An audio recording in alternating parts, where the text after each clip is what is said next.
regalo che tu c'è, andiamo con il suo tempo, sarà. Oradan Osman Kutlat, bir para gerekti. Çok. Nerede?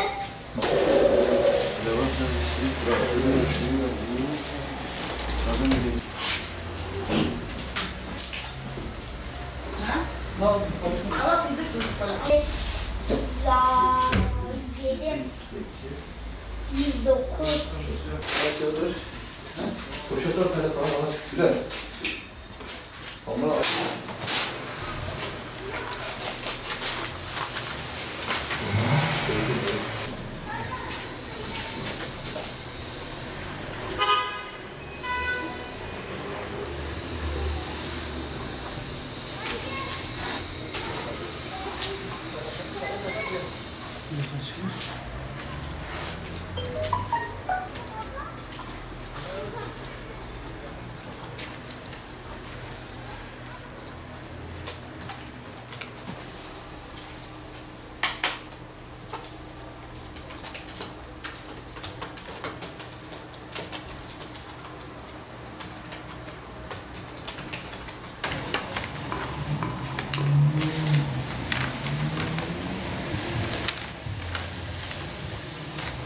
Umut Kervanı 2013 yılında kurulmuş olup vakıflaşma sürecine hızla bir giriş yaparak geçen yıl 2017 yılında vakıf oldu ve biz Muş olarak kendileriyle yapmış olduğumuz protokol gereği yardım faaliyetlerimizi Umut Kervanı adına bundan böyle yapıyoruz.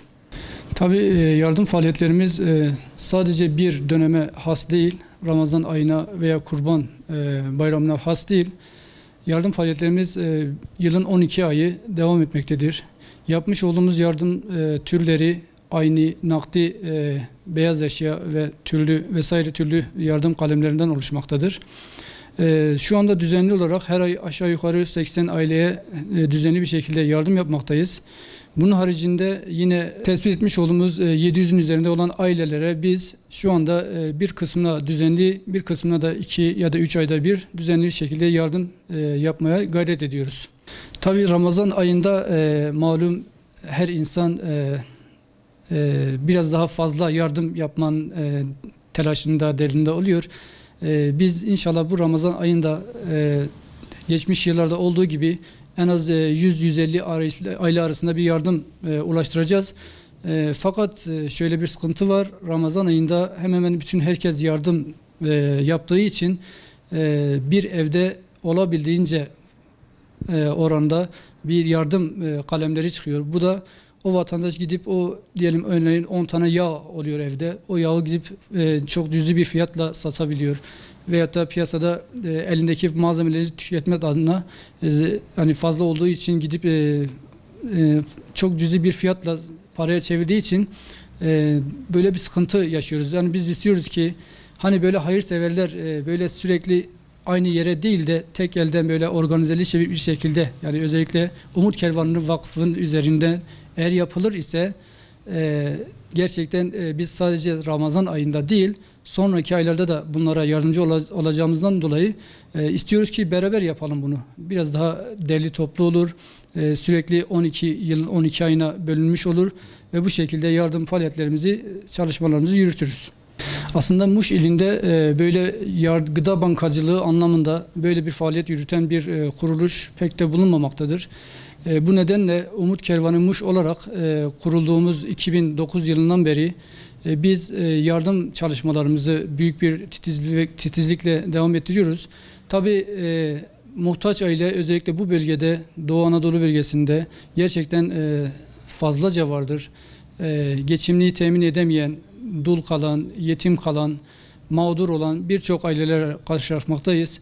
Tabii bu kulaktan kulağa duyulduğu için de buraya oldukça her ay aşağı yukarı duyabilirim ki belki 25-30 tane aile, belki daha fazla. Hele özellikle Ramazan ayında daha fazla bir müracaat alıyoruz ve bunları tespit etme adına kendi komisyonlarımız vardır.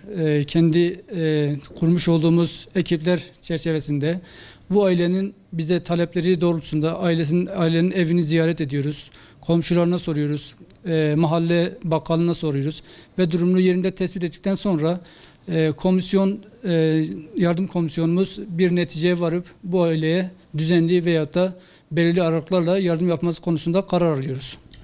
Aslında yardım, fıtır sadakası, zekat ve bu tür yardım faaliyetleri genelde insanlarımız Ramazan ayında büyük bir özveriyle veriyor. Fakat şunu söylemek istiyorum ki gelişi güzel bir şekilde yapılan yardım çalışmaları vardır. Yani kendi başına yardım yapmaya çalışan insanlar vardır. Örneğin bir kamyona zekatını yüklüyor, mal alıyor, gıda alıyor ve Kale Mahallesi'nin veya da Muratpaşa Mahallesi'nin, Zafer Mahallesi'nin herhangi bir yerinde orada ihtiyacı sahibi olup veya olmayan bütün kesimlere yardım yapıyor. Yani kendince zekatını vermiş gibi kendini kabul ediyor. Allah kabul etsin. Tabii bunda bir şeyimiz yoktu. Fakat şunu söylemek istiyorum. Yani orada zengin insan da, fakir insan da bu yardımı alıyor. Bir araştırma yapmadan rastgele gelişi güzel bir şekilde bu yardımları veriyor. Halbuki bizim derneğimiz yerinde tespit ettiğinden dolayı biz istiyoruz ki şöyle bir çağrımız olsun bu vatandaşlarımıza, bu hayırsever insanlarımıza. Gelsinler burada bize aile bize desinler ki ya aile bize gösterin, biz onlara yardım edelim. Bizzat gidelim evlerine, kendi elleriyle versinler. Ya da istiyorlarsa buraya malzemelerini getirsinler, biz peyderpey bunu dağıtımını üstlenelim. Yani ne şekilde istiyorlarsa biz bunlara her zaman yardımcı olmaya çalışacağız. Bizim yardım faaliyetlerimiz sadece tek kalemden oluşmamaktadır.